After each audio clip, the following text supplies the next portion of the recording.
சுந்தரி கண்ணால் ஒரு செய்தி சொல்லடி இந்நாள் வல்ல தேதி என்னையே தந்தேன் உனக்காக ஜன்மமே கொண்டேன் அதற்காக வாய் மொழிந்த வார்த்தையாவும் காற்றில் போனால் நியாயமா பாய் விரித்து பாவை பார்த்தால் காதல் இன்பம் மாயமா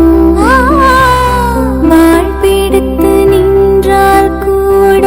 நெஞ்சில் உந்தன் ஊர்வலம் போர்க்களத்தில் சாய்ந்த